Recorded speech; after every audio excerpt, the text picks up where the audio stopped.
ठीक है, शुरू करते हैं आज की क्लास।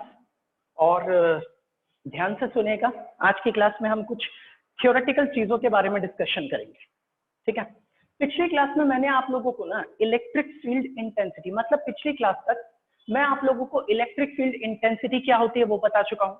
पॉइंट चार्ज से फील्ड इंटेंसिटी कैसे निकालते हैं वो सिखा दिया मैंने आपको। डाइपोल से फील्ड कैसे निकालते हैं, एक्सियल लाइन के ऊपर, इक्वेटोरियल लाइन के ऊपर, और किसी भी एक जनरल पॉइंट पर फील्ड कैसे निकालते हैं। और फिर मैंने आप लोगों के साथ डिस्कस किया था कि electric field due to a uniformly charge ring, किसी यूनिफॉर्मली चार्ज रिंग से उसकी एक्सिस के ऊपर इलेक्ट्रिक फील्ड कैसे निकालते हैं। फिर मैंने आपको ये भी बताया था कि चार्ज रिंग के सेंटर पर जो फील्ड होती है वो कितनी होती है, 0 होती है। और ये भी बताया था कि अगर आप चार्ज रिंग से बहुत ज्यादा दूर किसी पॉइंट के ऊपर फील्ड निकालते हो तो वो फील्ड ना बिल्कुल वैसी ही निकलती है जैसी फील्ड कौन बनाता है, पॉइंट चार्ज बनाता है। तो अब ये सारी चीजें हम ना पिछली क्लास में डिस्कस कर चुके हैं। अब हम इसके आगे की बातों के बारे में बात करेंगे।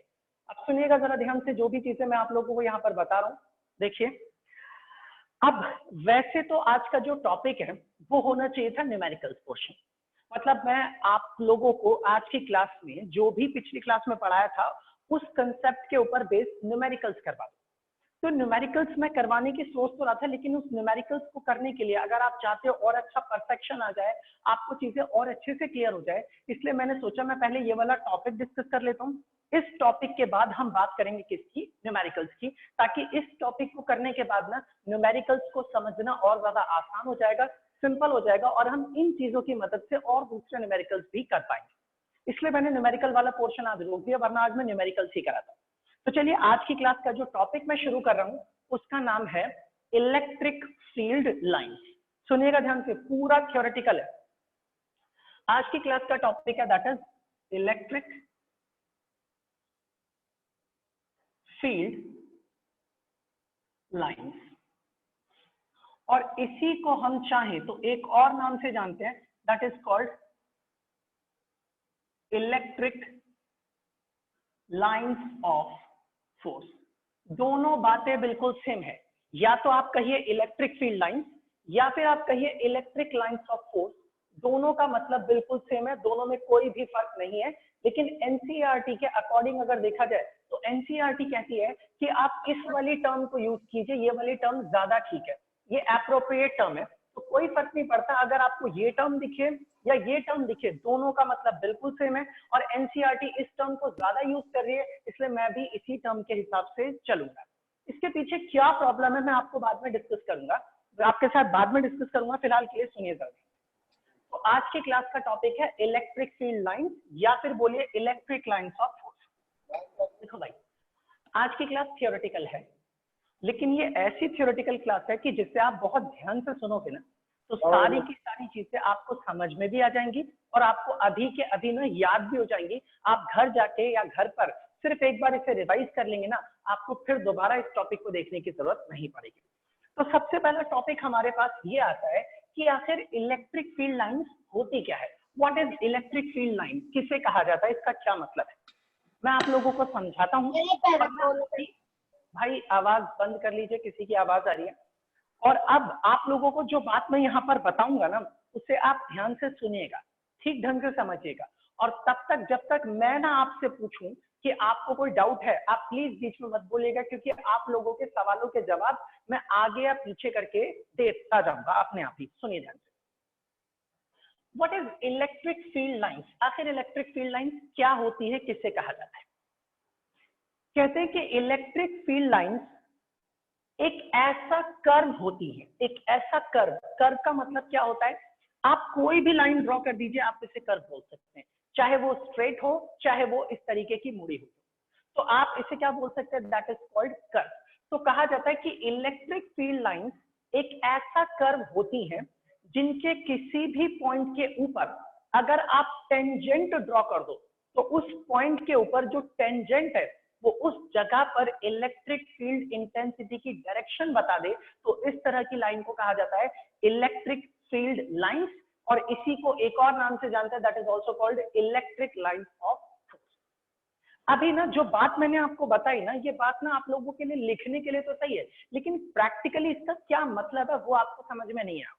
मैं आपके सामने इस बात को फिर रिपीट कर दूं और फिर इसको बिल्कुल प्रैक्टिकली फिजिकली समझाता हूँ कि आखिर ये क्या कहना चाहते हैं, इसका मतलब है क्या।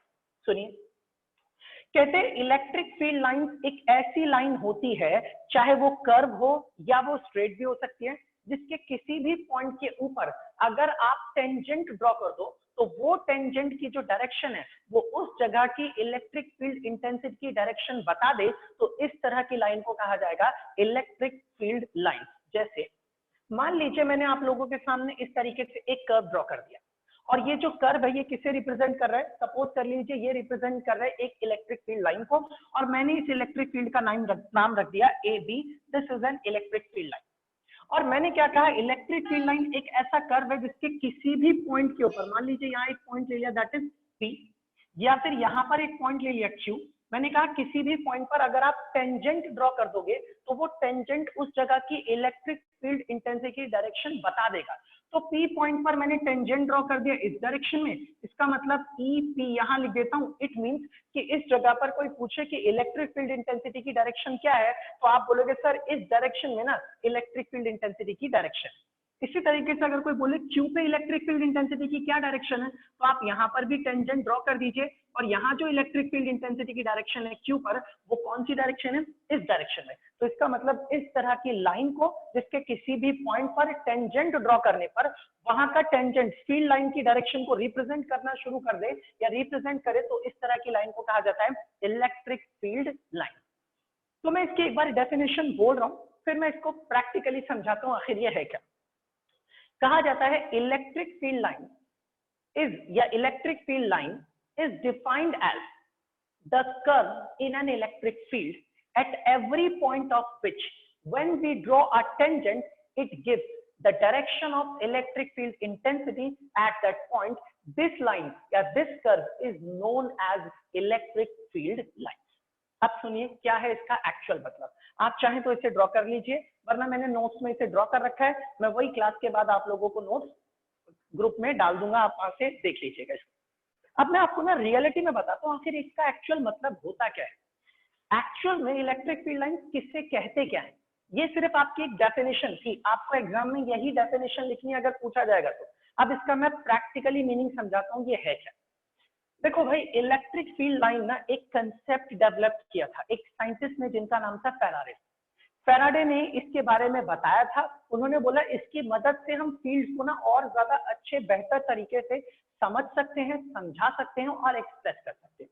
अब एक्चुअल में फील्ड लाइंस होती क्या है रियलिटी में, वो मैं बताता हूँ आप लोगों को। कहते हैं फील्ड लाइन ना एक पाथ होता है, एक रास्ता होता है, वो रास्ता वो पाथ जिसके ऊपर हमारा unit positive test charge move करता है, अगर वो मूव करने के लिए फ्री है तो। मतलब क्या है इसका, मान लीजिए अगर मैंने आप लोगों के सामने यहाँ पर एक चार्ज रखा और ये पॉजिटिव चार्ज है प्लस का क्यू कूलम, कोई क्यू चार्ज है पॉजिटिव। अब मैंने क्या किया, इस पॉजिटिव चार्ज के पास ना अपना एक यूनिट पॉजिटिव 1 कूलम का चार्ज रख दिया, this is the unit positive charge. आप इसे टेस्ट चार्ज भी बोल सकते हैं, unit positive test charge.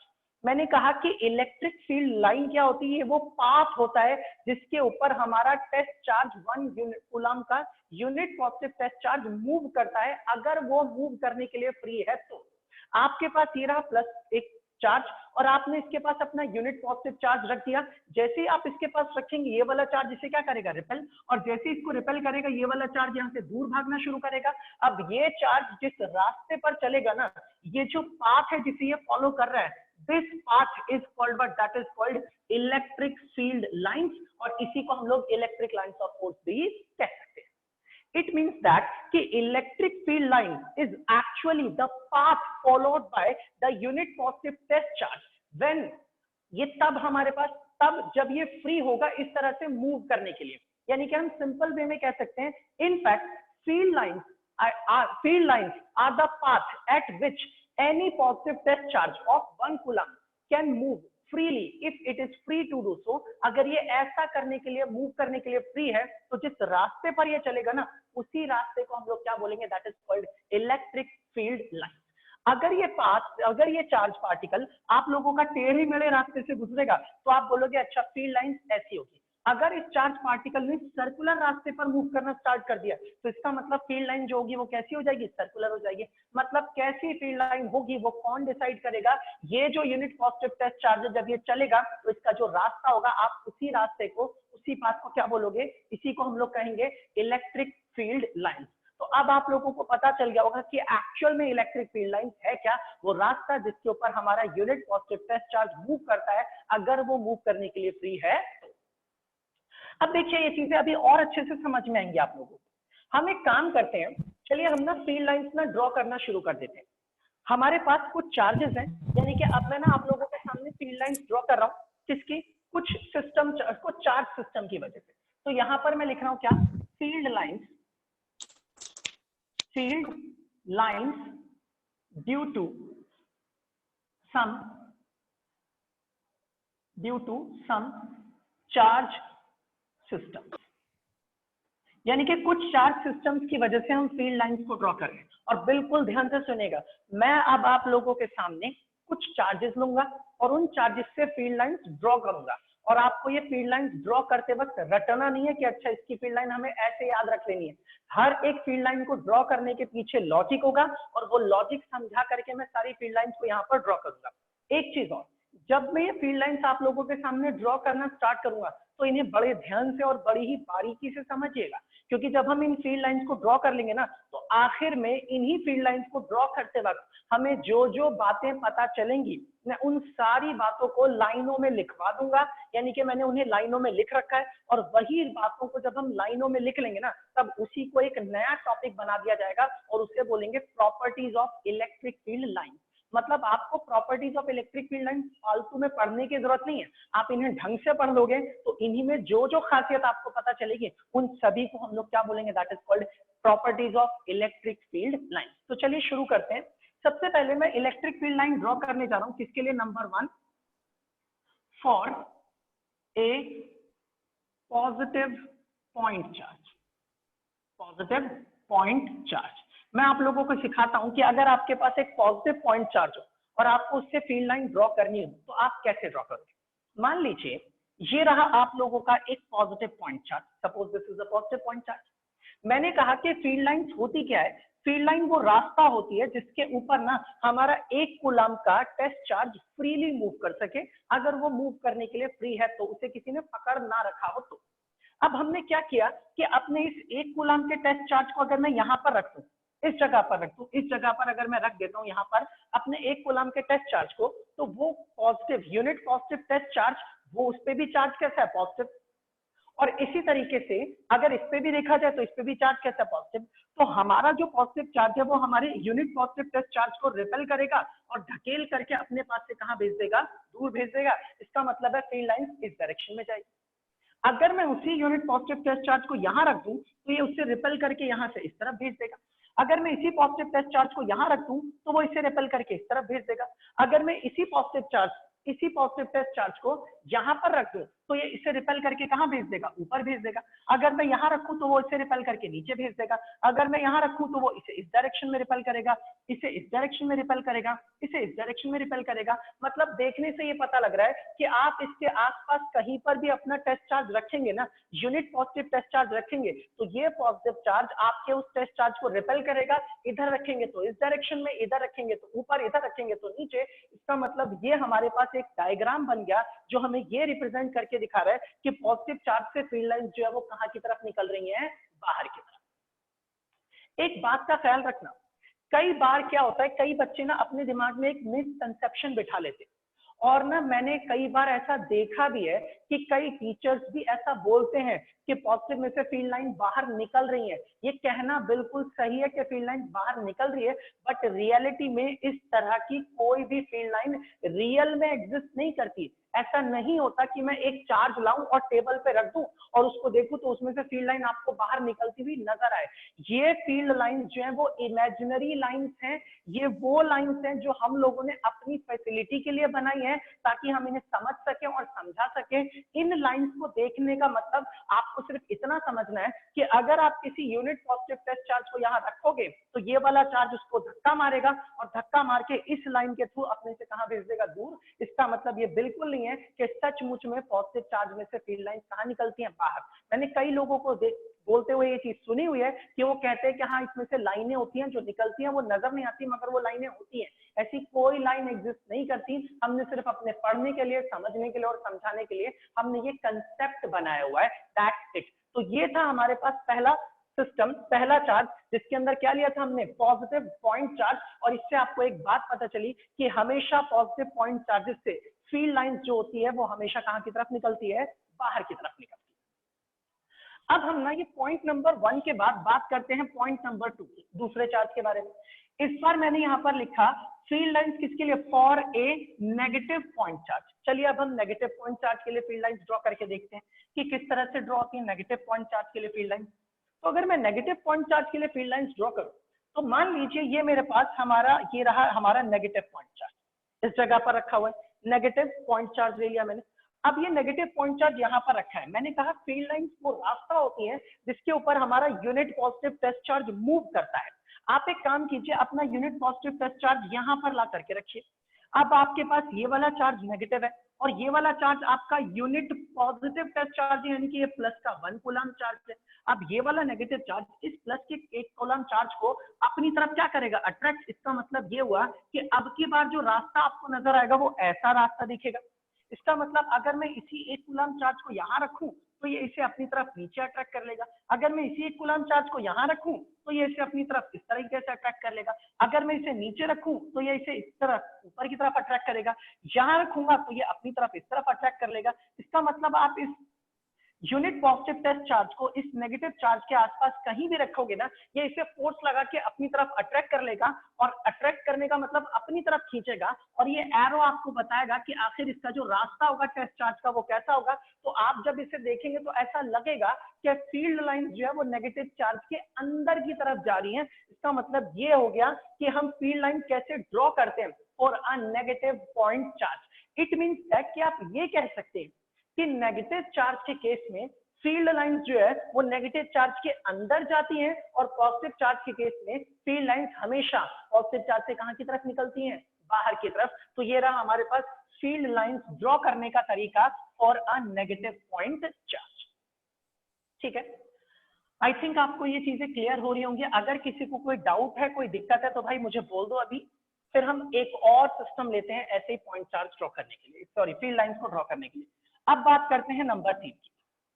Suppose कर लीजिए इस बार ना मैं आप लोगों के सामने 2 पॉइंट चार्जेस ले, 2 पॉइंट चार्जेस, और दोनों में से एक पॉइंट चार्ज मैं पॉजिटिव ले रहा हूं और दूसरा वाला भी पॉइंट चार्ज पॉजिटिव ले रहा हूं। दोनों के दोनों इक्वल और पॉजिटिवली चार्ज ले रहे हैं। सुनिए ध्यान से, मैं आपकी बार यहां पर क्या लिख रहा हूं, that is 2 equal positive charges, 2 equal positive point charges, point charges. ध्यान से समझिएगा इस बात।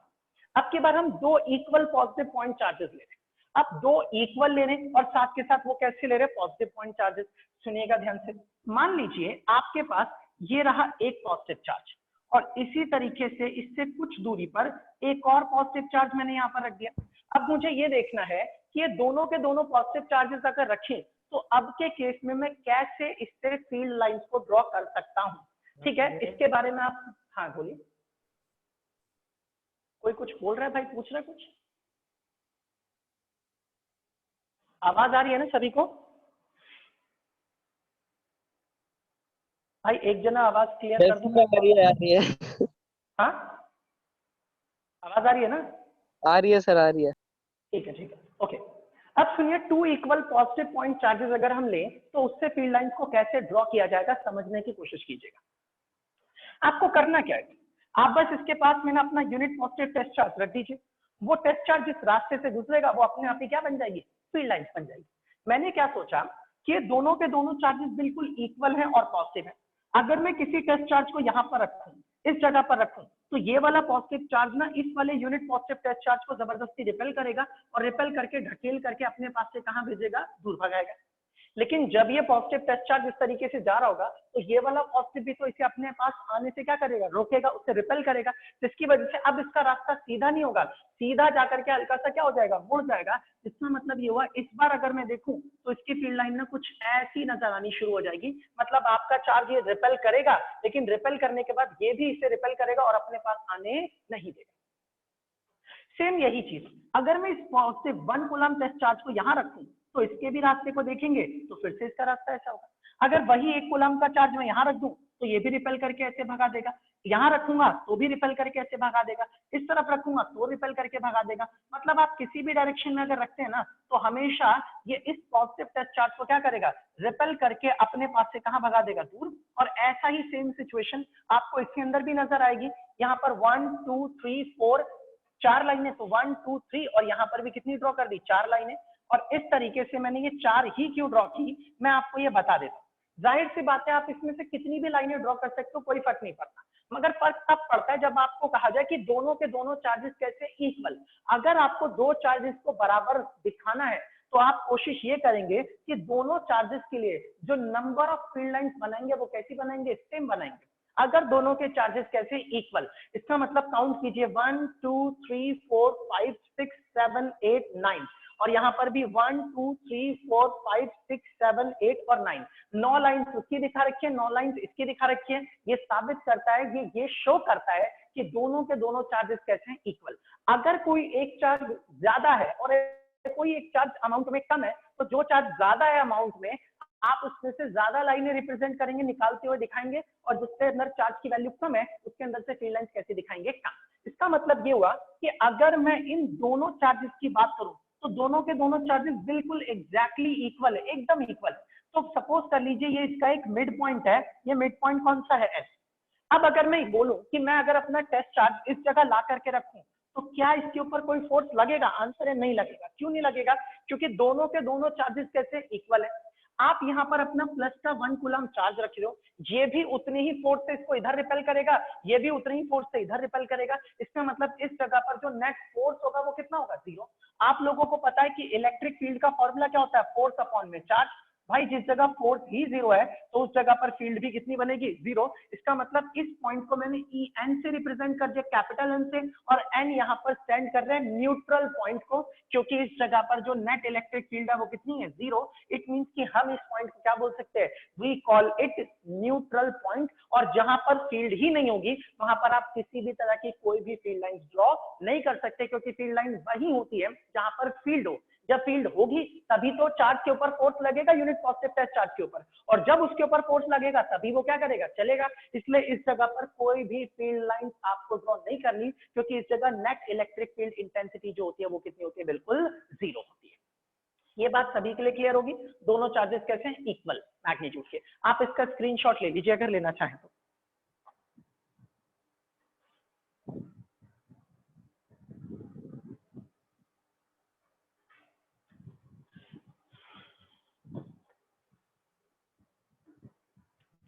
ठीक है, आप लोगों ने ले लिया होगा इसका स्क्रीनशॉट। अब हम इसके आगे की बात करते हैं। ये वैसे मैंने नोट्स में ड्रॉ कर रखे हैं, प्रॉपर वे में सब कुछ लिखा हुआ है, वहां से आप देख लीजिएगा। फिलहाल सुनिए अब ध्यान से।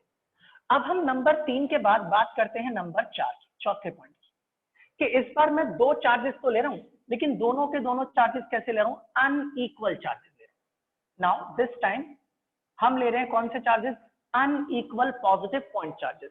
मैं अब इस डायग्राम को रब कर, अब आखिर हमें ये देखना है कि अनइक्वल पॉइंट चार्जेस की अगर हम बात करें तो अनइक्वल पॉइंट चार्जेस की फील्ड लाइंस को हम कैसे रिप्रेजेंट कर सकते हैं, किस तरह से ड्रॉ कर सकते हैं, समझने की कोशिश कीजिएगा। देखिए, मान लीजिए इस जगह पर आप लोगों के पास एक चार्ज है दैट इज प्लस Q1, और मैंने इस तरीके से लाइन ड्रॉ कर दी। ये रहा आपके पास दूसरा charge, suppose this charge is plus Q2, और मैंने यहाँ पर लिख दिया कि मान लेते हैं यहाँ पर जो Q1 चार्ज है वो बड़ा है और Q2 चार्ज जो है वो कैसा है, बिल्कुल वो इससे थोड़ा सा छोटा है।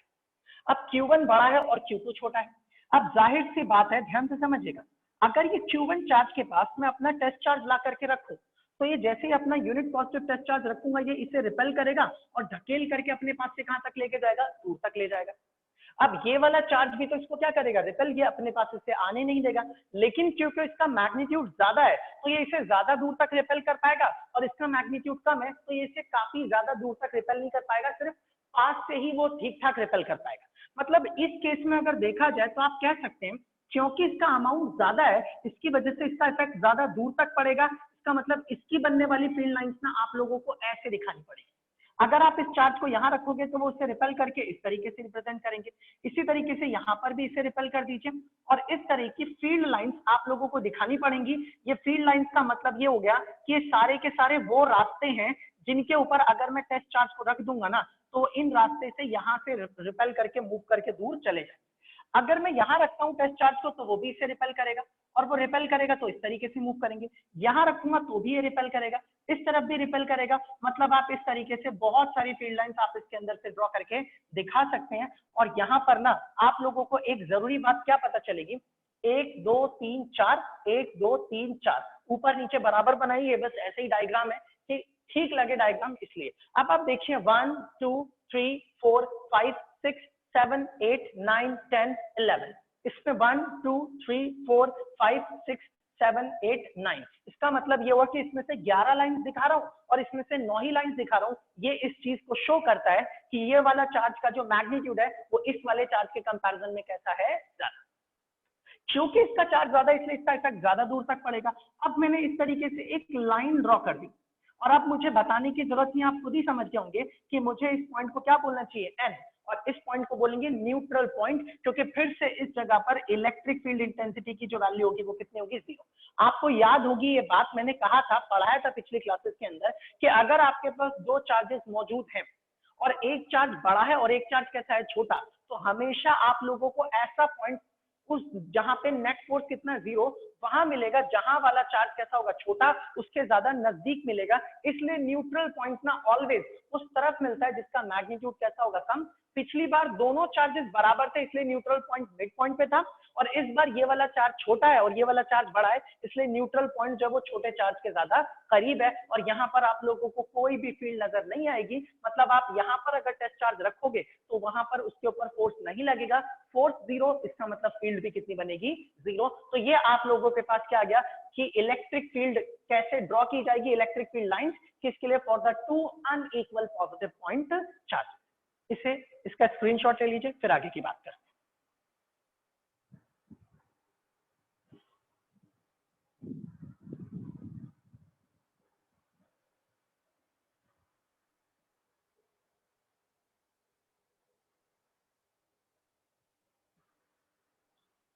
ठीक है जी, ये हो गया सभी का।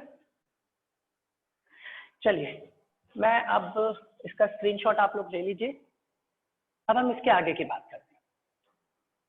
तो अभी हमने एक पॉजिटिव पॉइंट चार्ज के बारे में बात कर लिया, एक नेगेटिव पॉइंट चार्ज के बारे में बात कर लिया, दो इक्वल पॉजिटिव चार्जेस ले लिए, दो अनइक्वल पॉजिटिव चार्जेस ले लिए। अच्छा एक बात बताइए, अगर मैं आपको बोलता कि नहीं दोनों चार्जेस अनइक्वल है मगर दोनों पे पॉजिटिव चार्ज नहीं है, दोनों पे नेगेटिव चार्ज है, तो आप क्या करते? पूरा डायग्राम सेम रहता, बस पॉजिटिव चार्ज के लिए फील्ड लाइन आप बाहर निकाल रहे हैं और नेगेटिव चार्ज के लिए फील्ड लाइन आप कहां पर बनाते, अंदर की तरफ दिखा देते।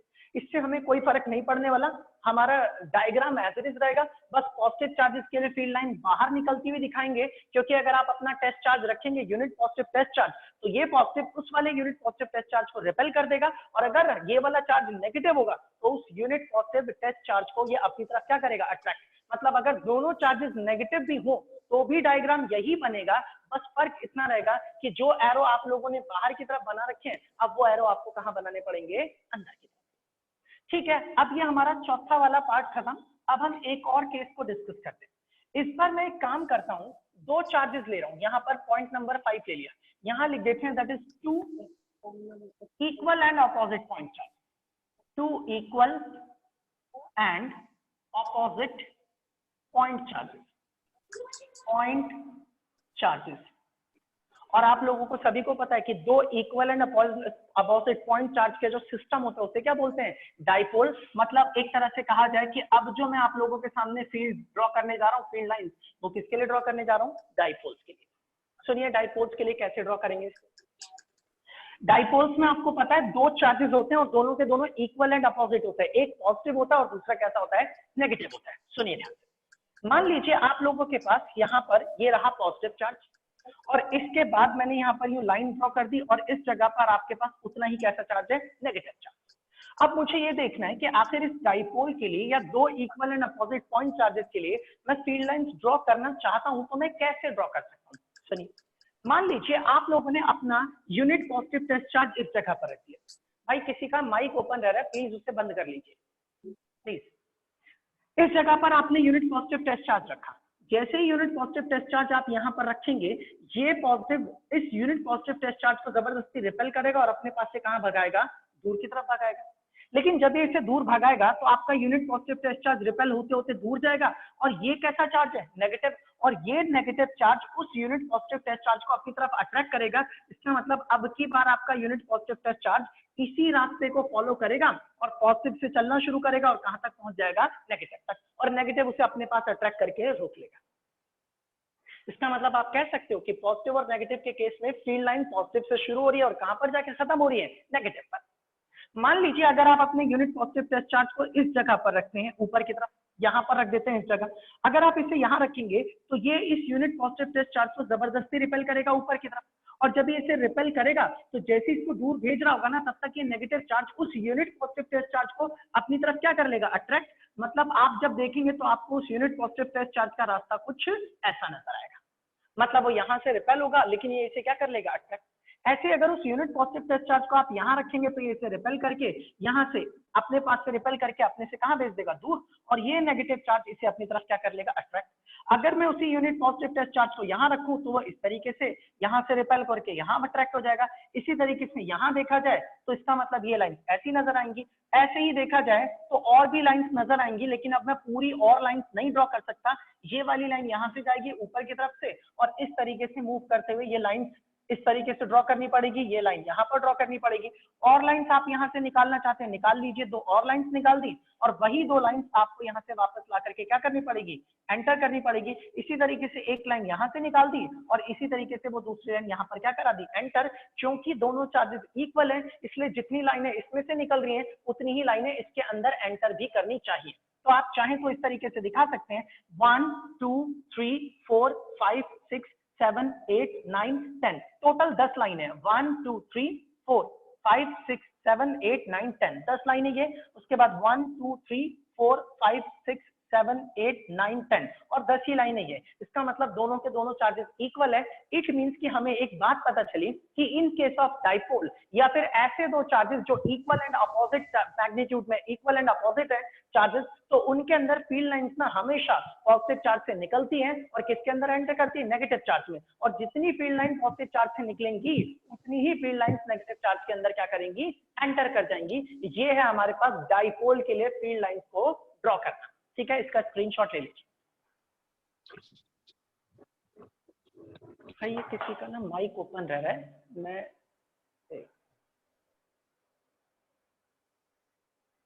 अब की बार किसी का माइक ओपन रह गया भाई मैं रिमूव कर दूंगा, ध्यान रखिएगा इस बात को। डिस्टर्बेंस होती है क्लासेस में, प्लीज इस बात का ख्याल रखिए।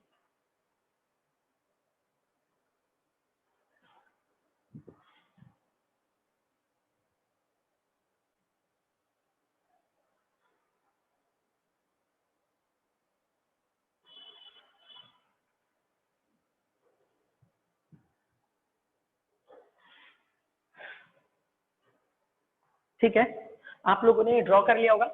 अब हम इसके अगले पार्ट की तरफ मूव करते हैं। एक और केस लेते हैं आपके पास, नेक्स्ट इसे मैं रख कर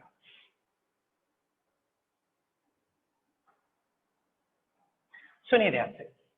नेक्स्ट एक और केस लेते हैं, नंबर 6। अब की बार हम फील्ड लाइंस ड्रॉ कर रहे हैं, किसकी वजह से, एक प्लेन शीट ऑफ चार्ज की वजह से। यानी कि यहां पर लिख रहा हूं due to plane sheet of charge.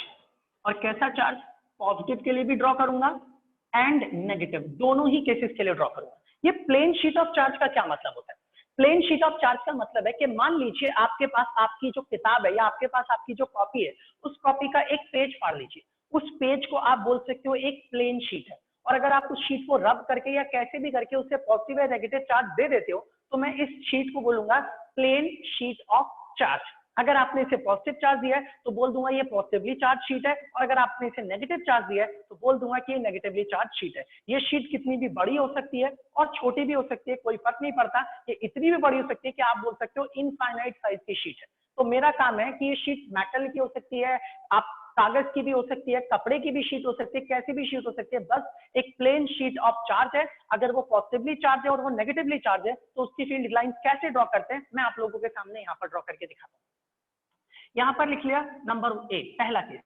Suppose कर लीजिए ये रही आप लोगों के पास एक प्लेन शीट ऑफ चार्ज, इस तरीके से ड्रॉ कर दी। एक और प्लेन शीट ऑफ चार्ज मैंने यहाँ पर भी ड्रॉ कर दी, यानी कि ये रही दो प्लेन शीट ऑफ चार्ज। इसको मैंने बोल दिया नंबर ए और ये वाला जो है नंबर बी, इसका नाम दे दिया। मान लीजिए इसके पास जो चार्ज है वो कैसा है, पॉजिटिव, यानी कि this sheet is positively charge. और ये वाला जो शीट है इसको मान लेते हैं कैसा चार्ज रखा है, नेगेटिव चार्ज, यानी कि this sheet is negatively charge. मुझे इससे और इससे क्या ड्रॉ करनी है, फील्ड लाइंस। मैंने फील्ड लाइंस ड्रॉ करने के लिए बताया था कि आप एक काम कीजिए, अपना यूनिट पॉजिटिव टेस्ट चार्ज इसके पास ला करके रखिए, जिस रास्ते पर वो चलेगा वही रास्ता क्या बन जाएगा, इलेक्ट्रिक फील्ड लाइंस। तो मैंने क्या किया, इस पॉजिटिव चार्ज के पास में अपना एक यूनिट पॉजिटिव टेस्ट चार्ज रखा। अब ये पॉजिटिव चार्ज उस यूनिट पॉजिटिव टेस्ट चार्ज को रिपेल करेगा और धक्का मार करके अपने पास से कहां भेज देगा, दूर। अगर मैं इस टेस्ट चार्ज को यहां रखता तो वो इसे रिपेल करके इस तरफ फेंक देता। अगर मैं इसे यहां रखूंगा तो इसे रिपेल करके इस तरफ फेंक देगा। यहां रखूंगा तो ये इस तरफ रिपेल कर देगा। इधर रखा जाए तो ये आगे की तरफ रिपेल करेगा, इधर रखेंगे तो ये पीछे रिपेल करेगा, इधर रखेंगे तो भी आगे की तरफ रिपेल करेगा और इधर रखेंगे तो ये पीछे की तरफ रिपेल कर देगा। इससे हमें ये पता चल गया कि पॉजिटिव जो field positive sheet of charge होती है ना, या कोई ऐसी शीट ऑफ चार्ज जिसपे पॉजिटिव चार्ज हो, तो उसके अंदर से फील्ड लाइंस हमेशा बाहर की तरफ निकलती हैं। ये हमें इस डायग्राम से नजर आ रहा है। इसके अलावा अगर हम बात करें नेगेटिव के केस में, कि मान लीजिए अगर आप अपना यूनिट पॉजिटिव टेस्ट चार्ज यहां रखते तो ये नेगेटिवली चार्ज शीट ना इस पॉजिटिव चार्ज को, यूनिट पॉजिटिव टेस्ट चार्ज को अपनी तरफ क्या करती, अट्रैक्ट करती, इस रास्ते के अलावा। अगर आप इसे यहां रखते तो ये इस तरफ से इसको अट्रैक्ट कर लेती, इसी तरीके से यहां रखेंगे तो ये इसे अट्रैक्ट कर लेगी। मतलब आप इसे कहीं पर भी रखेंगे ना, ये इसके ऊपर फोर्स लगा करके इसे ऑलवेज अपनी तरफ क्या करेगी, अट्रैक्ट। इट मींस कि आपको फिर से ये पता चल गया कि प्लेन शीट ऑफ चार्ज से जो फील्ड लाइंस निकल रही हैं वो एक दूसरे के बिल्कुल पैरेलल निकल रही हैं, और पॉजिटिव के केस में फील्ड लाइंस बाहर निकल रही हैं और नेगेटिव के केस में फील्ड लाइंस कहां जा रही है, अंदर की तरफ। तो ये आपके पास अगला केस हो गया। इसका स्क्रीनशॉट ले लीजिए, फिर आगे की बात करते हैं।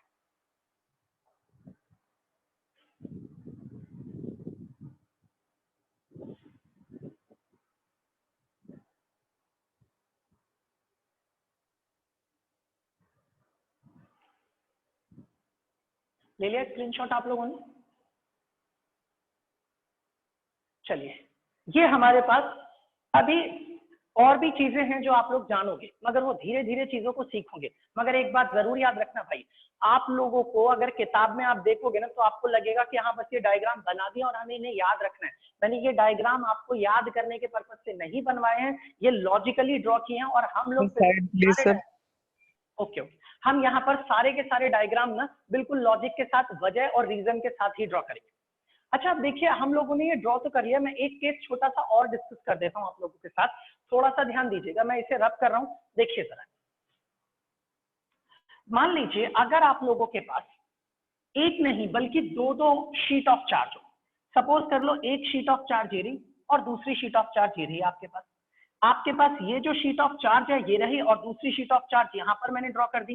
इसके पास जो चार्ज है वो मान लेते हैं कैसा चार्ज है, पॉजिटिव, और इसके पास जो चार्ज है वो कैसा चार्ज है, नेगेटिव। और मैंने दोनों शीट को एक दूसरे के पास रखा हुआ है।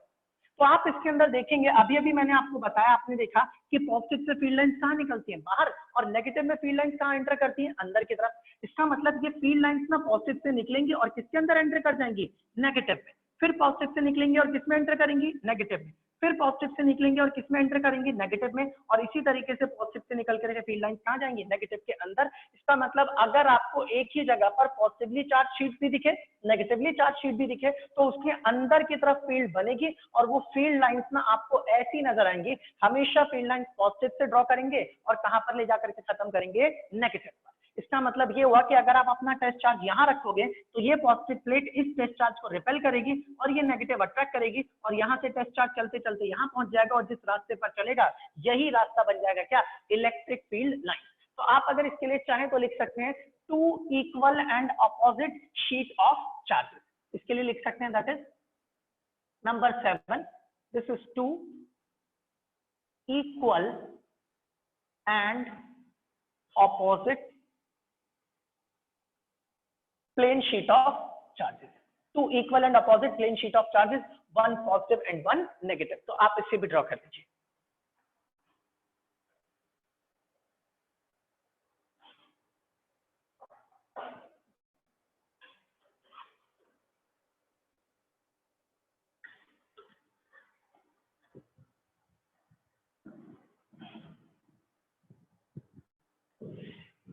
ठीक है, आप लोगों ने इसे ड्रॉ कर लिया होगा.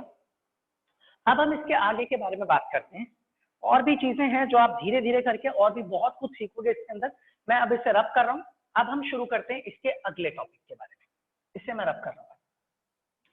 किसी को कोई डाउट है तो भाई मुझे बोल दो, वरना अब हम ना अगला टॉपिक स्टार्ट करने वाले हैं जिसका नाम है properties of electric field lines. अब इन प्रॉपर्टीज को बड़े ही ध्यान से समझिए. ये प्रॉपर्टीज सारी की सारी अंडरस्टैंडिंग के ऊपर ही बेस्ड है. देखिए अब क्या क्या प्रॉपर्टीज हैं, सुनते जाइए. सबसे पहले properties of electric field lines. मैं आप लोगों को ये प्रॉपर्टीज समझा रहा हूं, ध्यान से सुनना. और उसके बाद मैं आप लोगों को एक सवाल दूंगा यहाँ पर. जिन्होंने इन प्रॉपर्टीज को बहुत अच्छे से दिमाग में रखा हुआ है वो इस सवाल का जवाब दे पाओगे. और अगर आप लोगों को प्रॉपर्टी नहीं समझ में आई तो आप लोग इस सवाल का जवाब नहीं दे पाओगे. देखिए ध्यान से क्या क्या प्रॉपर्टीज है. सबसे पहले हम बात करते हैं प्रॉपर्टी नंबर 1. पहली प्रॉपर्टी ये कहती है कि हमने अभी अभी एक बात देखी थी ना कि अगर आपके पास कोई चार्ज है पॉजिटिव और दूसरा चार्ज क्या है नेगेटिव, तो फील्ड लाइन जो है वो पॉजिटिव चार्ज से निकलती है और किसके अंदर एंटर कर जाती है, नेगेटिव चार्ज में. बस यही आपकी पहली प्रॉपर्टी बनती है. पहली प्रॉपर्टी ये कहती है कि field lines always start from positive charge end at. End का मतलब एक दूसरा वाला एंड है. उसके बाद मैंने बोला एंड, फिर मैंने क्या कहा end, END, end at negative charge. मतलब फील्ड लाइंस हमेशा पॉजिटिव चार्ज से निकलती है और नेगेटिव चार्ज पर आकर के एंड करती है. ये आपकी पहली प्रॉपर्टी है. लेकिन ऐसा तब होगा जब वहीं पे पॉजिटिव चार्ज भी मौजूद हो और वहीं पर कौन सा चार्ज मौजूद हो, नेगेटिव. सपोज कर लीजिए अगर आपके पास एक सिंगल चार्ज है, या तो सिर्फ पॉजिटिव है या फिर सिर्फ नेगेटिव है, तो उस केस में आप क्या कहोगे. मान लीजिए अगर आपके पास सिर्फ पॉजिटिव चार्ज है तो आपने अभी अभी पढ़ा कि पॉजिटिव चार्ज से फील्ड लाइन कहां निकलती है, बाहर की तरफ. इस तरीके से फील्ड लाइन बाहर निकलेंगी. लेकिन अब ये निकल तो गई और ये फील्ड लाइन ऐसे निकलते हुए चलती जा रही है, आगे तक मूव करेंगे. तो ये कहां पर जाकर के खत्म होगी, कहा जाता है कहां पर, इंफिनिटी पर.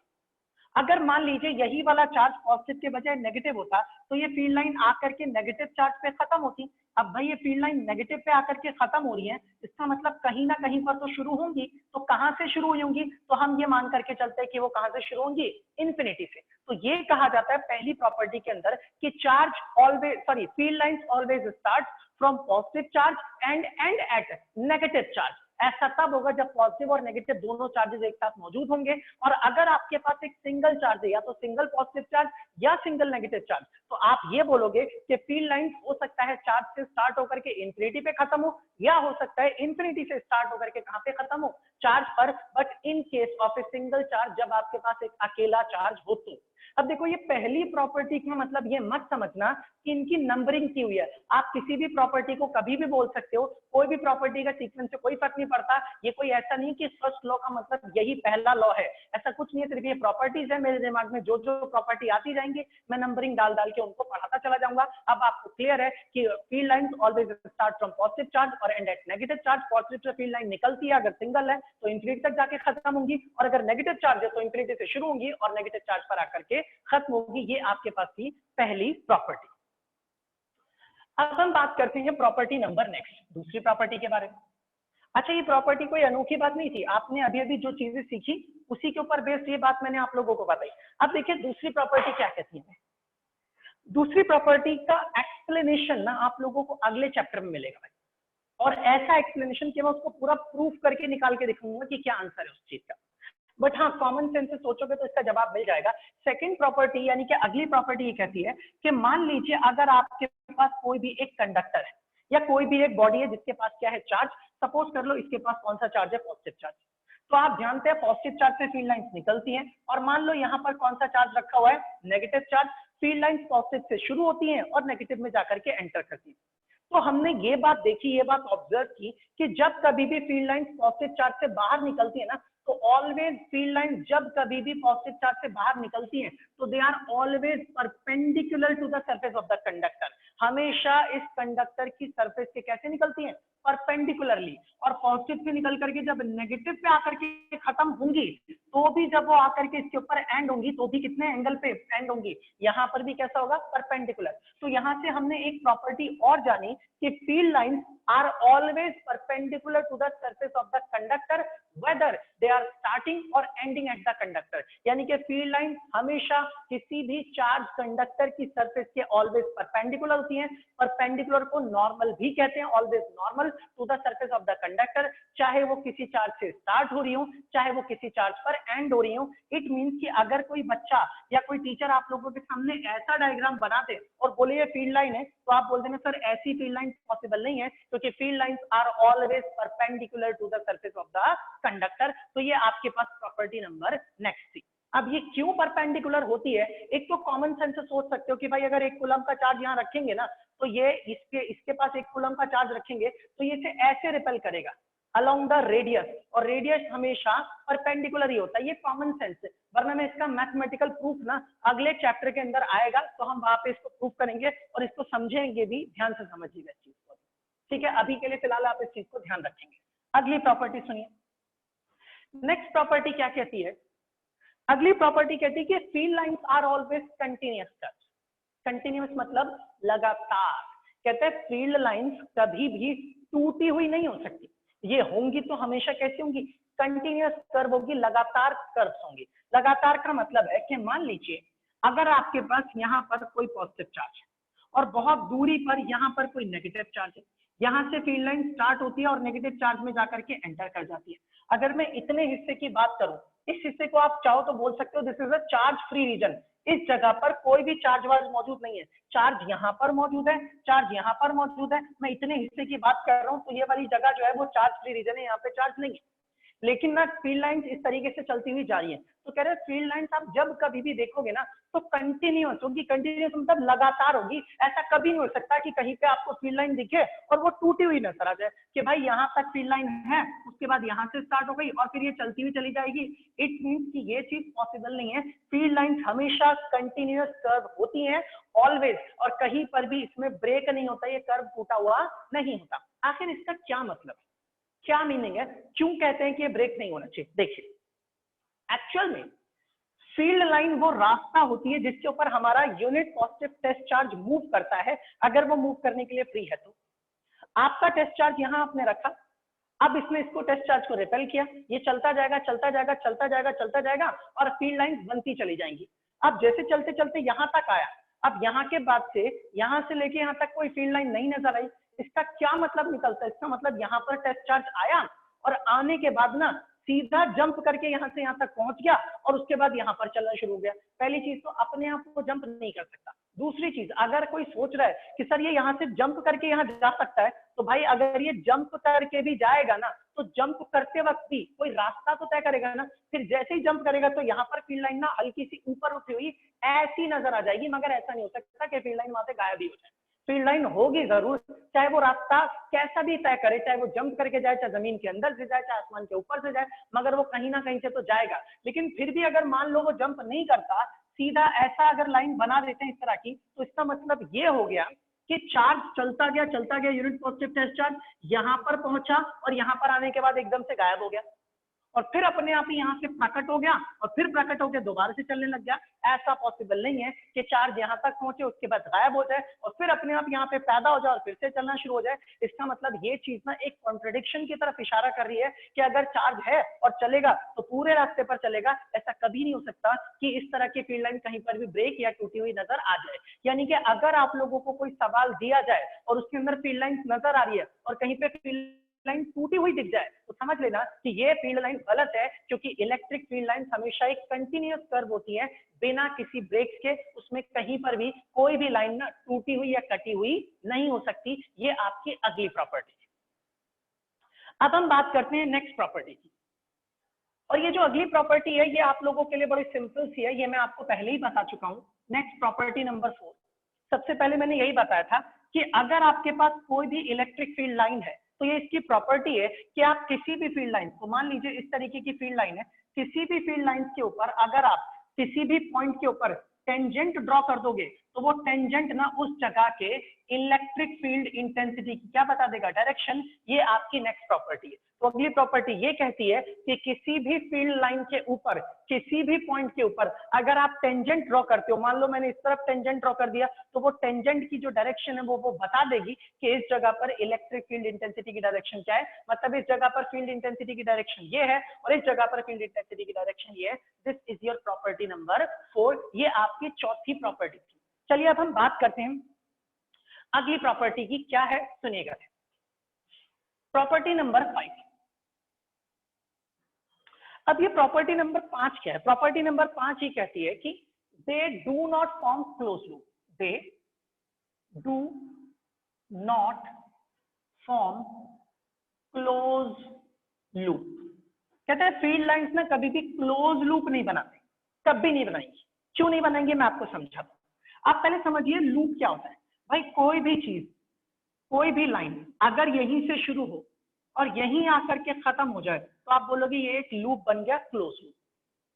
अगर कोई लाइन यहां से स्टार्ट हो और चलते चलते यहां आके खत्म हो जाए तो आप बोलोगे ये क्लोज लूप नहीं है। तो लूप क्या होता है? जहां से स्टार्ट हो वहीं पर खत्म हो जाए तो उससे बोलते हैं लूप।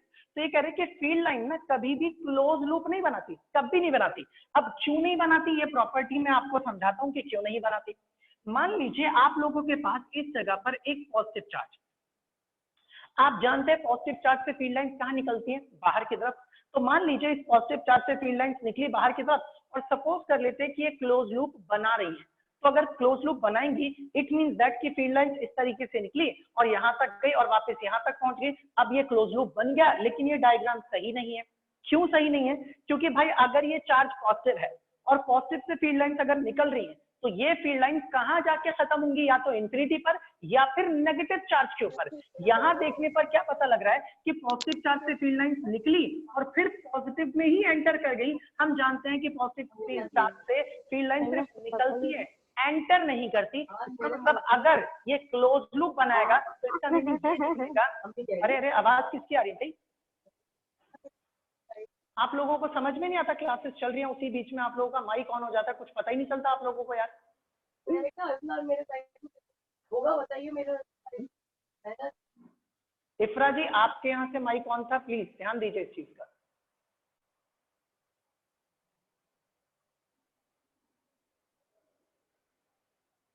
एक मिनट रुकिए, स्टार्ट कर।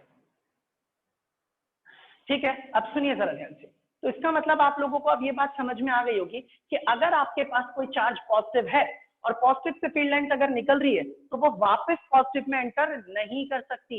अगर ये पॉजिटिव में एंटर करेगी तभी लूप बनेगा और पॉजिटिव से फील्ड लाइंस अगर निकल गई तो पॉजिटिव में एंटर नहीं करती। इट मींस कि हम बोल सकते हैं कि फील्ड लाइंस कभी भी क्लोज लूप नहीं बनाती है।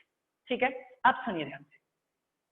तो हमारे पास ये वाली प्रॉपर्टी भी खत्म, they do not form close loop, ये कभी भी क्लोज लूप नहीं बनाती। प्रॉपर्टी नंबर 6, ये भाई बहुत इंपॉर्टेंट प्रॉपर्टी है। Property number 6 is most important property. Exam में ये वाली प्रॉपर्टी ज्यादातर पूछी गई है। क्या है सुनिए ध्यान से। नेक्स्ट प्रॉपर्टी ये कहती है कि two field lines can never cross each other. कभी भी दो फील्ड लाइंस एक दूसरे को क्रॉस नहीं कर सकती। इसका क्या मतलब है? मतलब ये कहना चाहते हैं सिंपल सी बात कि कैन टू, पेपर में सवाल ऐसा आता है can two field line intersect each other. आपका आंसर होगा या तो यस या फिर नो, और फिर वो पूछेंगे व्हाई, रीजन बताइए कि ऐसा हो सकता है तो क्यों और ऐसा नहीं हो सकता तो क्यों। तो प्रॉपर्टी तो ये कहती है कि two field lines can never be cross each other. कभी भी दो फील्ड लाइंस एक दूसरे को क्रॉस नहीं कर सकती। क्यों नहीं कर सकती मैं आपको इसके पीछे का रीजन समझाता हूं, ध्यान से देखिएगा। मान लीजिए आप लोगों के पास दो फील्ड लाइंस है। पहली फील्ड लाइंस का नाम मैंने रख दिया, सपोज कर लीजिए कौन सा, ए बी। और सपोज कर लीजिए, चलिए मैं एक काम करता हूँ, इस फील्ड लाइन का नाम मैं क्या रख देता हूँ, के एल। और दूसरी फील्ड लाइन ये रही, इस फील्ड लाइन का नाम क्या रख दिया मैंने, के एल, और यहाँ पर क्या रख दिया, एम एन। ये रही मेरे पास दो फील्ड लाइन। मान लेते हैं दोनों की दोनों फील्ड लाइन एक दूसरे को पी पॉइंट पर क्या कर रही है, क्रॉस कर रही है। सपोज कर लो इस फील्ड लाइन की डायरेक्शन के से एल की तरफ है और इस वाली फील्ड लाइन की डायरेक्शन जो वो एन से एम की तरफ है। इसका मतलब ना कि दो फील्ड लाइन सपोज कर लेते हैं एक पल के लिए कि पी पॉइंट पर एक दूसरे को इंटरसेक्ट कर रही है। अब मुझे ये दिखाना है कि ये कभी भी एक दूसरे को इंटरसेक्ट नहीं कर सकती। सुनिए ध्यान से कैसे। सपोज कर लीजिए पी पॉइंट पर अगर ये इंटरसेक्ट कर रही है, तो अभी अभी तो हमने पढ़ा कि फील्ड लाइन की एक प्रॉपर्टी होती है कि आप किसी भी फील्ड लाइन के किसी भी पॉइंट के ऊपर अगर आप टेंजेंट ड्रॉ कर देंगे तो वहां का टेंजेंट ना आपको उस जगह की इलेक्ट्रिक फील्ड इंटेंसिटी की क्या बता देगा, डायरेक्शन बता देगा। तो अगर मैं इस वाली फील्ड लाइन के हिसाब से चलूं तो according to this field line P point के ऊपर मैं इस तरीके से टेंजेंट को ड्रॉ कर सकता हूं। इसका मतलब मेरे पास जो टेंजेंट बनेगा वो पी से ए की तरफ बनेगा। मतलब इस फील्ड लाइन के अकॉर्डिंग अगर देखा जाए तो पी पॉइंट पर फील्ड इंटेंसिटी की जो डायरेक्शन होगी वो क्या होगी, पी से ए की तरफ। इसी पी पॉइंट को अगर आप देखोगे तो आप बोलोगे सर ये वाला पी पॉइंट तो एन एम इस वाली फील्ड लाइन के ऊपर भी आ रहा है, और किसी भी फील्ड लाइन पर अगर कोई पॉइंट आता है और आपको वहां की फील्ड इंटेंसिटी की डायरेक्शन पता करनी है तो आप वहां पर क्या ड्रॉ कर लीजिए, टेंजेंट। तो मैंने फिर से यहाँ पर एक टेंजेंट ड्रॉ कर लिया, इस बार जो टेंजेंट ड्रॉ किया दैट इज पीबी। इसका मतलब यहाँ पर के हिसाब से इस फील्ड लाइन के अकॉर्डिंग देखा जाए तो इस जगह पर फील्ड इंटेंसिटी की डायरेक्शन इस तरफ है।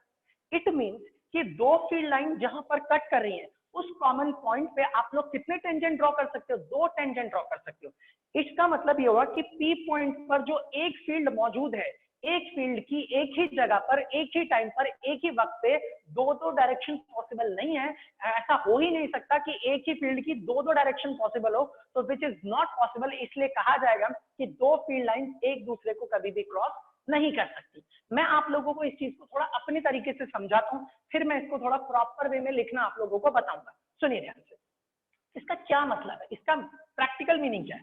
मान लीजिए ये रही आपके पास आपकी एक फील्ड लाइन, आपका जो टेस्ट चार्ज है वो इस रास्ते पर चलते जा रहा है, चलता जा रहा है, चलता जा रहा है इस तरीके से, और दूसरी फील्ड लाइन ये रही और यहाँ पर भी कोई टेस्ट चार्ज है, चलता जा रहा है, चलता जा रहा है इस तरीके से, यू मूव करता हुआ जा रहा है। अच्छा, ये वो रास्ता है ना जिसके ऊपर कौन चलता है, हमारा यूनिट पॉजिटिव टेस्ट चार्ज। ये भी वो रास्ता है जिसके ऊपर हमारा कौन चलता है, यूनिट पॉजिटिव टेस्ट चार्ज।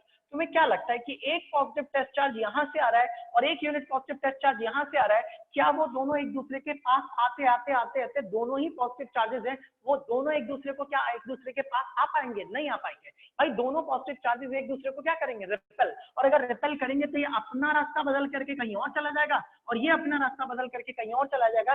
किसी भी हालत में ये दोनों एक दूसरे को कभी भी क्रॉस नहीं कर सकते। और अगर फिर भी आपने ये बोल दिया कि नहीं सर क्रॉस कर रहे हैं, तो इस क्रॉस करने का एक अलग मीनिंग भी निकलेगा, क्या कि आपका टेस्ट चार्ज चलता गया यहाँ तक पहुंचा, यहाँ से टेस्ट चार्ज चलते चलते यहाँ तक पहुंचा, और जैसे ही वो पी पॉइंट पर आए तो दोनों के दोनों टेस्ट चार्ज एक दूसरे के अंदर घुसे और एक दूसरे को क्रॉस करके कहाँ निकल गए, बाहर। जैसे मूवीज के अंदर आदमी के अंदर से आत्मा घुस करके निकल जाती है ना, ये वैसी सिचुएशन को रिप्रेजेंट करेगा जो कि पॉसिबल है ही नहीं। इसका मतलब ये हो जाएगा कि दो test charge possibly test charge आए, आकर के एक दूसरे को क्रॉस करके निकल के चले गए, और ना पहले ने दूसरे पर इफेक्ट डाला और ना दूसरे ने पहले पर इफेक्ट डाला, विच इज नॉट पॉसिबल। इसीलिए कभी भी दो फील्ड लाइंस एक दूसरे को क्रॉस नहीं कर सकती। मगर ये आत्मा वाला, ये वाला एग्जांपल, ये सब मत लिख देना एग्जाम में। इसका आंसर आप ऐसे लिखेंगे, क्या लिखेंगे, इस तरीके से, suppose two field lines intersecting each other. मान लीजिए दो फील्ड लाइन एक दूसरे को कट कर रही हैं at any point P, then we can draw two tangents PA and PP, which means there are two directions of electric field intensity at point P। यानी कि सिंगल फील्ड की दो दो डायरेक्शन एक ही जगह पर पॉसिबल नहीं है, यानी कि आप बोलेंगे which is not possible, hence two field lines can never cross each other। कभी भी दो फील्ड लाइंस एक दूसरे को क्रॉस नहीं कर सकती। ये आपकी अगली प्रॉपर्टी थी। तो मैंने इस प्रॉपर्टी को नोट्स में लिखा हुआ है, और लिखते वक्त मैंने ये भी लिखा है नोट्स में, ये प्रॉपर्टी लिखने के बाद ब्रैकेट में लिख दिया वाई। वाई का मतलब पेपर में क्वेश्चन आता है क्यों, और नीचे लिखा उसका रीजन कि क्यों ये एक दूसरे को इंटरसेक्ट नहीं करती, मतलब प्रॉपर्टी भी है और इस प्रॉपर्टी का रीजन भी मैंने वहां पर लिखा हुआ है। अब हम एक आखिरी प्रॉपर्टी की तरफ बढ़ते हैं, एक लास्ट प्रॉपर्टी, और ये प्रॉपर्टी भी बहुत इंपॉर्टेंट है। आगे आने वाले टॉपिक में सबसे ज्यादा अगर कोई प्रॉपर्टी यूजफुल रहेगी तो वो ये वाली प्रॉपर्टी होगी भाई, बहुत यूज होगी, कई जगह पर हम लोग इसका इस्तेमाल करेंगे। सुनिए ध्यान से, नेक्स्ट प्रॉपर्टी ये कहती है कि अगर किसी भी जगह पर इलेक्ट्रिक फील्ड लाइंस बहुत ज्यादा पास पास नजर आएंगी तो समझ लेना कि वहां की इलेक्ट्रिक फील्ड इंटेंसिटी की वैल्यू बहुत ज्यादा है, या यूं कहिए कि वहां पर इलेक्ट्रिक फील्ड बहुत ही ज्यादा स्ट्रॉन्ग है। और किसी रीजन में अगर इलेक्ट्रिक फील्ड लाइंस बहुत दूर दूर होंगी, फार अपार्ट होंगी, तो इसका मतलब वहां पर इलेक्ट्रिक फील्ड इंटेंसिटी की वैल्यू कम है, या यूं कहिए कि वहां पर इलेक्ट्रिक फील्ड जो वो बहुत ही ज्यादा वीक है। इट मींस दैट कि आप कह सकते हैं in a region of strong electric field, field lines are very close to each other, and in a region of weak electric field, field lines are very far apart. जहां पर field strong होती है वहां field lines close होती है, और जहां पर फील्ड वीक होती है वहां फील्ड लाइंस दूर होती है। मतलब ये नेक्स्ट प्रॉपर्टी ये बताती है कि रिलेटिव क्लोजनेस जो होती है ना लाइंस की, इनका पास होना और इनका दूर होना, ये हमें बताता है कि किसी जगह की फील्ड कितनी ज्यादा स्ट्रांग है और कितनी ज्यादा वीक है। हम इस चीज के बारे में अगली क्लास में और डिस्कस करेंगे, लेकिन फिलहाल सुनिए जरा, मैं इसको एक्सप्लेन कर देता हूँ आखिर ये चीज कैसे हो सकती है। मान लीजिए आप लोगों के पास एक पॉजिटिवली चार्ज बॉडी ये रही। अब इस पॉजिटिवली चार्ज बॉडी से फील्ड लाइंस कहाँ निकलती हैं? बाहर की तरफ। यहां से भी फील्ड लाइंस बाहर निकलेंगी, इधर से भी फील्ड लाइंस बाहर निकलेंगी, इधर से भी फील्ड लाइंस बाहर निकलेगी। हर डायरेक्शन में फील्ड लाइंस जो है वो कहाँ की तरफ निकल रही है? बाहर। क्योंकि मैंने आपको बता दिया कि पॉजिटिव चार्ज से हमेशा फील्ड लाइंस जो है वो कहाँ की तरफ निकलती हैं? बाहर की तरफ निकलती हैं। ये रही फील्ड लाइंस जो पॉजिटिव चार्ज से बाहर निकल रही है।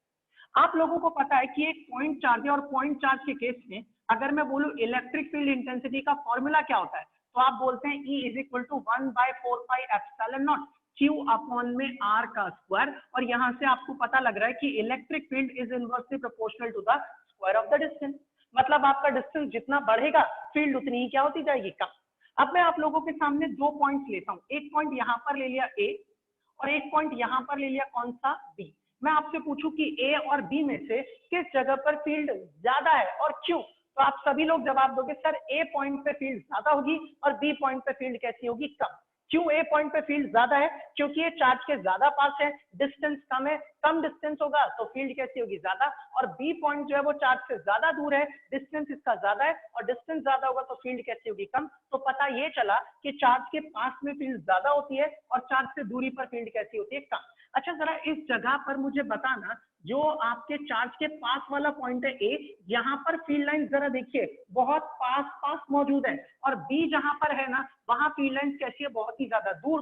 तो पता ये चला जहां फील्ड लाइन पास है वहां पर फील्ड स्ट्रांग है, और जहां फील्ड लाइन दूर है वहां पर फील्ड कैसी है? वीक। इससे हमें साफ पता चलता है कि जो रिलेटिव क्लोजनेस होती है लाइन का एक दूसरे के पास होना और दूर होना, ये हमें इंफॉर्मेशन देता है इस बात की कि उस जगह की फील्ड इंटेंसिटी ज्यादा है या कम, या वहां की फील्ड बहुत ज्यादा स्ट्रांग है या बहुत ही ज्यादा वीक है। इट मींस दैट कि इन अ रीजन ऑफ, ध्यान से सुनिएगा line, in a region of strong electric field lines are close to each other, and in a region of weak electric field lines are far apart। वहां पर field lines जो होती है वो कैसी होती है? बिल्कुल दूर होती है। अब ये चीज हमें समझ में तो आ गई, यही प्रॉपर्टी मुझे आपको बतानी थी। अब इस प्रॉपर्टी की एक और खास बात आपको बताता हूँ, सुनिएगा ध्यान से। ठीक है, ये प्रॉपर्टी की एक खास बात मैं आप लोगों को समझा रहा हूँ, और शायद आप लोगों को ये बात क्लियरली पता चल गई होगी कि ऐसा क्यों होता है। देखिए, इसका मतलब अगर मैं आप लोगों से ये कहूं कि यहाँ पर मेरे पास ना फील्ड लाइंस मैंने ड्रॉ की हुई है इस तरीके से, ये रही फील्ड लाइन, ध्यान से समझिएगा। अब ये फील्ड लाइंस मैंने बस ड्रॉ कर दी, फील्ड लाइंस का मतलब ये लाइंस जा रही है। अगर मैं आप में से किसी से पूछूं कि क्या तुम बता सकते हो ये फील्ड लाइन किसकी है, तो अभी मैंने बताया था कि ये ना positively charge plane sheet of charge से है। पॉजिटिवली चार्ज प्लेन शीट की बात कर रहे हैं, फील्ड लाइन पॉजिटिव से निकलती है नेगेटिव में जाती है। मैंने इस टाइम पर positively plane sheet of charge को रिप्रेजेंट नहीं किया। लेकिन अगर मैं आपसे बोलूं कि यहाँ फील्ड लाइन क्या है कि इतने बराबर डिस्टेंस पर है, इस जगह पर भी फील्ड कैसे डिस्टेंस पे है? बिल्कुल बराबर डिस्टेंस पे। तो आप बोलोगे सर इसके अंदर तो फील्ड लाइन ना तो बहुत ज्यादा पास है ना दूर है, हर जगह पर जो डिस्टेंस है फील्ड लाइन के बीच का वो कैसा है? बिल्कुल सेम है। इससे हमें ये पता चलता है कि जितनी फील्ड इस जगह पर है ना उतनी ही फील्ड इस जगह पर भी होगी। मतलब ये जो फील्ड लाइन है वो ये रिप्रेजेंट कर रही है कि इस पूरे रीजन में जहां पर भी ये लाइनें मौजूद है हर जगह पर इलेक्ट्रिक फील्ड इंटेंसिटी की वैल्यू कैसी है? सेम। और अगर किसी जगह पर हर जगह पर फील्ड बिल्कुल सेम हो, एक जैसी हो, बराबर फैली हो, तो उस फील्ड को हम लोग क्या बोलते हैं? That is called uniform electric field. इसका मतलब ये किसको रिप्रेजेंट कर रहा है? It represents the uniform electric field. मतलब एक ऐसी फील्ड है जिसके अंदर हर जगह पर फील्ड की वैल्यू कैसी है? बिल्कुल सेम। यहां से आपको और अच्छे से बात समझ में आएगी, सुनिएगा ध्यान से। मान लीजिए अगर मैं इस तरीके से ड्रॉ कर दूं लाइन, ये रही आपके पास कुछ फील्ड लाइन, इस तरीके से मैंने ड्रॉ कर दी, these are the field lines. अब आप इन फील्ड लाइंस को देखेंगे तो आपको पता चलेगा इस जगह पर जो है ना फील्ड लाइंस क्लोज है, और इस जगह पर फील्ड लाइंस कैसी है? दूर। मतलब इस जगह इलेक्ट्रिक फील्ड इंटेंसिटी बहुत ज्यादा है, जहां फील्ड लाइन पास वहां पर फील्ड इंटेंसिटी ज्यादा, यहाँ की फील्ड स्ट्रॉन्ग है और यहाँ की फील्ड कैसी है, वीक। तो आप अगर चाहें तो इस जगह की फील्ड को मैंने क्या नाम दे दिया, E1, और इस जगह की फील्ड को क्या नाम दे दिया मैंने, E2। तो आप इसमें साफ साफ देख सकते हैं कि E1 पर लाइनें पास पास है, तो यहाँ की फील्ड स्ट्रॉन्ग है, तो मैं बोल सकता हूँ E1 की वैल्यू ज्यादा है एज कंपेयर टू E2। मतलब इसमें हर जगह पर फील्ड एक जैसी नहीं है, जहां हर जगह फील्ड एक जैसी थी मैंने बोला यूनिफॉर्म फील्ड है ये वाली, और जहां पर हर जगह फील्ड सेम नहीं है तो मुझे इसे क्या बोलना चाहिए, नॉन यूनिफॉर्म इलेक्ट्रिक फील्ड। तो इसका मतलब मैं यहाँ लिख देता हूँ कि ये कौन सी फील्ड है, that is non uniform electric field. It means that कि अब आपको पता चल गया कि हमारे पास इलेक्ट्रिक फील्ड भी दो है, एक यूनिफॉर्म और एक कौन सी है, नॉन यूनिफॉर्म। जब मैं सवाल करवाऊंगा, न्यूमेरिकल्स करवाऊंगा, तो सवालों में ये लैंग्वेज लिखी हुई मिलेगी कि एक चार्ज पार्टिकल एक यूनिफॉर्म फील्ड में एंटर कर रहा है, या फिर लिखा हुआ मिलेगा कि एक चार्ज पार्टिकल एक नॉन यूनिफॉर्म इलेक्ट्रिक फील्ड में एंटर कर रहा है। तब आपके दिमाग में ये बात आ जानी चाहिए, यूनिफॉर्म मतलब हर जगह पर फील्ड बिल्कुल सेम है, हर जगह फील्ड सेम है तो फोर्स भी सेम लगेगा, और नॉन यूनिफॉर्म का मतलब है कहीं फील्ड ज्यादा है कहीं फील्ड कम है, जहां फील्ड ज्यादा वहां फोर्स ज्यादा लगेगा, और जहां फील्ड कम होगी वहां पर फोर्स कैसा लगेगा, कम लगेगा। इसका स्क्रीनशॉट ले लीजिए।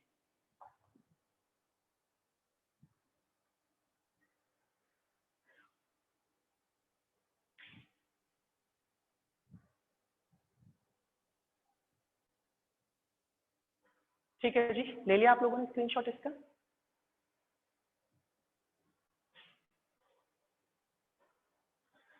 चलिए अब लास्ट बार इस लाइन को बोल रहा हूं, ऐसी जगह जहां पर फील्ड लाइन बहुत क्लोज क्लोज होती है वहां फील्ड स्ट्रांग होती है, और जहां पर फील्ड लाइन बहुत दूर दूर होती है वहां फील्ड वीक होती है, और जहां फील्ड लाइन ना पास पास होती है ना दूर दूर होती है, इक्वली डिस्टेंस पर होती है, तो वहां की फील्ड जो होती है वो कैसी होती है, हमेशा यूनिफॉर्म होती है, उसमें हर जगह पर फील्ड कैसी होती है, बिल्कुल बराबर होती है।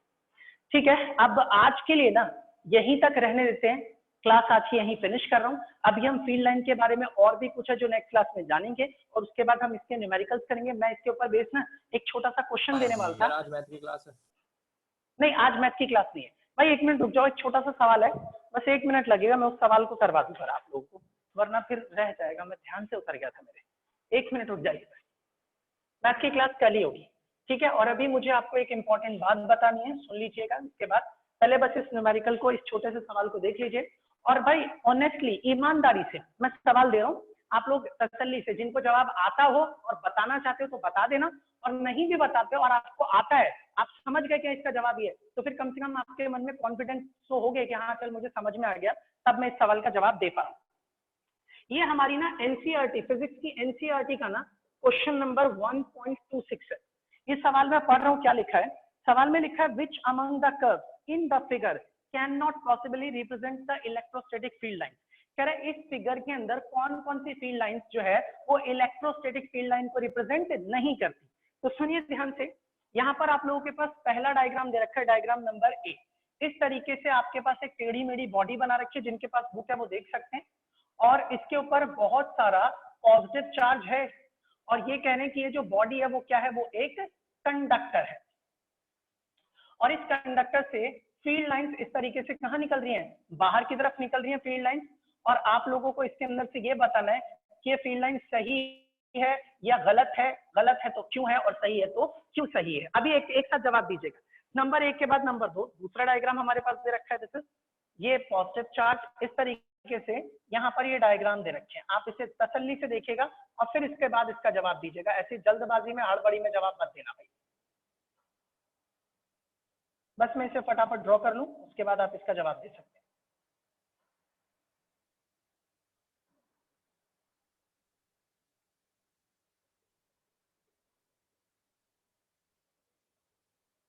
ये इस तरीके से है, ठीक है। ये दूसरा दे रखा है यहाँ पर, ये दूसरा सवाल था। सवाल नंबर बी के बाद सवाल नंबर सी में दे रखा है इन्होंने, एक चार्ज ये रहा और दूसरा चार्ज ये रहा,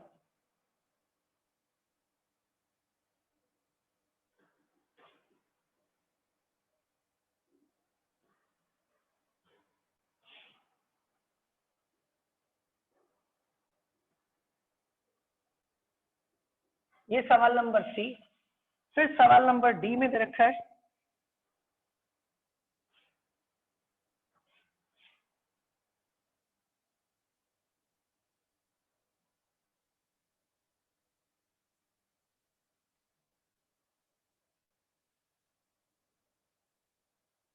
ये नेक्स्ट क्वेश्चन में रखा है यहाँ पर से।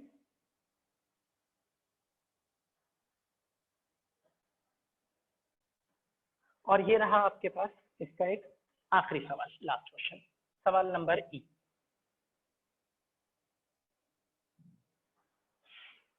ये आपके पास एक टेढ़ी मेढ़ी अजीब सी एक बॉडी है इस तरीके से। इन बॉडीज के ऊपर पॉजिटिव चार्ज है बहुत सारा, और इसके ऊपर भी, इसके ऊपर नेगेटिव चार्ज दे रखा है। ये इसके ऊपर है नेगेटिव चार्ज।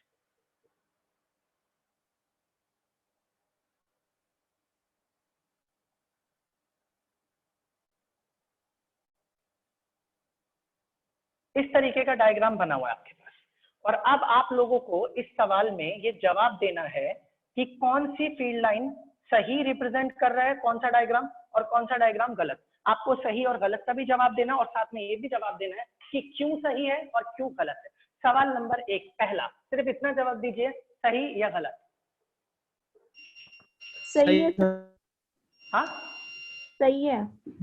सही। और कोई कुछ बोलेगा? सर गलत है। सर गलत। क्यों गलत है भाई, क्यों गलत है? गलत है सर। सर उसमें एक वो 90 डिग्री पे से नहीं जा रही है।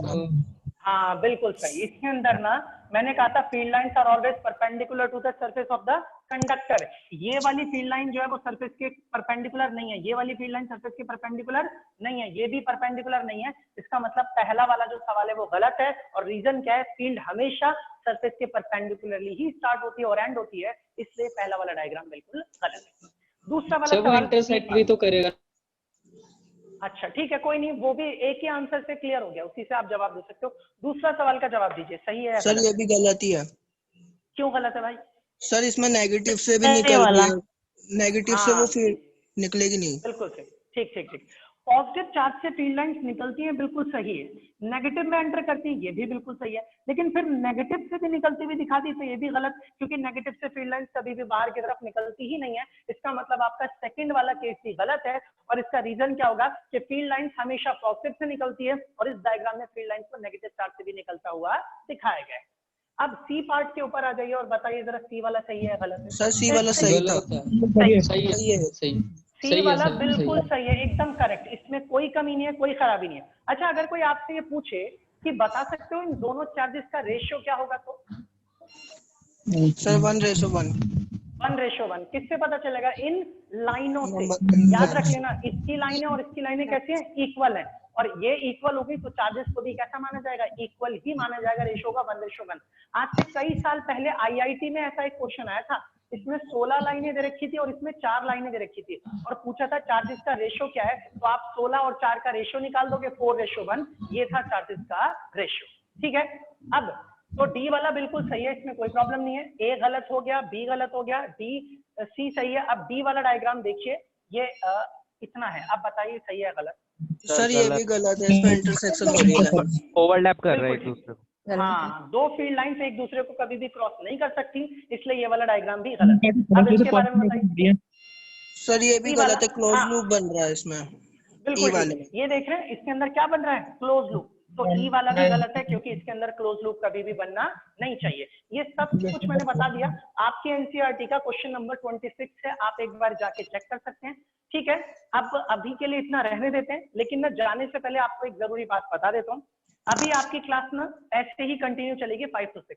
अब भाई जितने दिन मुझे क्लासेस देनी थी, आप लोगों को जितना लाभ उठाना था ले लिया आप लोगों ने। ठीक है, अब ना थोड़ी सी बात करते हैं पेट पूजा की। पेट पूजा का मतलब ये हो गया कि अब ना इसके आगे की जो क्लासेस है, अभी कुछ दिन तो मैं 25 तारीख तक मैं क्लासेस ऐसी कंटिन्यू करूंगा। ठीक है, अब अगर जिन लोगों को मेरी बात समझ में आ रही है और जो कंटिन्यू करना चाहते हैं मेरे साथ पढ़ने के लिए, तो वो ना मुझसे ना कांटेक्ट कर लेना कि सर हमें कैसे क्लासेस को और कंटिन्यू रखना है, जो भी चीजें। और सभी बच्चों को ना फीस के बारे में पता है, जिनको नहीं पता होगा वो मुझे एक बारी कॉल कर लीजिएगा। मैं आप लोगों को अपना नंबर दे देता हूँ, दैट इज 9818373701, और दूसरा नंबर है 9650904323। तो ये मेरा पहला कांटेक्ट नंबर, ये दूसरा, आप किसी पे भी कॉल कर लीजिएगा, मैं इस पे किसी पे भी बात कर लूंगा। तो फीस आप लोगों को पता ही है, जितनी पिछले साल थी उतनी ही रहेगी इस बार भी फीस। और अब जैसे अभी क्लासेस 2-3 दिन और कंटिन्यू रहेगी, आई थिंक 25 तक, उसके बाद ना मैं फिर कुछ लिमिटेड बच्चे ही होंगे जिनको मैं क्लासेस दूंगा जो कंटिन्यू करना चाहते हैं मेरे साथ वो। और 25 तारीख से मैं 11वीं क्लास का बैच स्टार्ट कर रहा हूँ फिजिक्स का और मैथ का।